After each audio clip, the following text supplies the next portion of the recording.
Hello बच्चों, आइए प्रश्न को पढ़ते हैं। निम्नलिखित कथनों के प्रति धनात्मक और विलोम कथन लिखिए। आप ज्यामिति विषय को आत्मसात नहीं कर सकते यदि आपको यह ज्ञान नहीं है कि निगमनात्मक विवेचन किस प्रकार किया जाता है। सबसे पहले हमें इस प्रश्न की मुख्य अवधारणा को समझना होगा। यदि हमारे पास इस दिए गए कथन के घटक कथन P व Q है, यदि हमें इस कथन का प्रति धनात्मक कथन निकालना है तो यह हम कैसे निकालते हैं? यह हम निकालते हैं ऐसे, निषेधन P और फिर यह चिन्ह और लिखा जाता है निषेधन क्यों। यदि P सत्य रूप में लिखा हुआ है तो उसे हम यहाँ पर असत्य रूप में लिख देंगे, और यदि वह असत्य रूप में लिखा हुआ है तो उसका निषेध यहाँ पर सत्य हो जाएगा। ठीक है, इसी प्रकार यह क्यों के लिए लागू होगा। इसे हम क्या पढ़ते हैं? इसे हम पढ़ते हैं यदि P नहीं तो क्यों नहीं। यदि हमें किसी कथन का विलोम कथन निकालना हो तो यह हम कैसे निकालते हैं? यह हम निकालते हैं क्यों और फिर यह चिन्ह और फिर P। इसे हम क्या पढ़ेंगे? इसे हम पढ़ेंगे यदि क्यों तो P। अब हम यह मुख्य अवधारणा का प्रयोग करते हुए अपने प्रश्न को हल करने की ओर चलते हैं। सबसे पहले हम यहाँ पर प्रति धनात्मक कथन निकालेंगे। तो हमारा कथन क्या है? हमारा कथन है यहाँ पर जो हमें यह दिया गया है,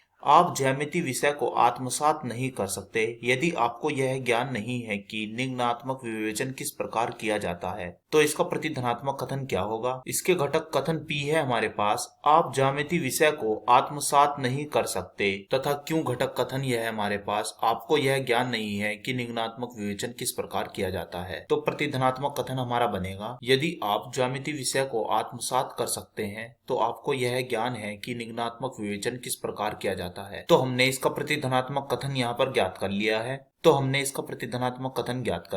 ध्यान दें यहाँ पर जो यह नहीं शब्द लिखे हुए हैं यह हट जाएंगे प्रति धनात्मक कथन लिखते समय, क्योंकि प्रति धनात्मक में एक निषेध चिन्ह पहले से ही आता है। तो अब हम इसका विलोम कथन लिखने जा रहे हैं। पहले लिखते हैं यहाँ पर क्यों, फिर आता है यहाँ P। यदि आपको यह ज्ञान नहीं है कि निम्नात्मक विवेचन किस प्रकार किया जाता है तो आप ज्यामिति विषय को आत्मसात नहीं कर सकते। तो हमने इस दिए गए कथन को प्रति धनात्मक कथन व विलोम कथन में बदल दिया है। आशा करता हूँ यह प्रश्न आपको समझ में आया होगा। धन्यवाद।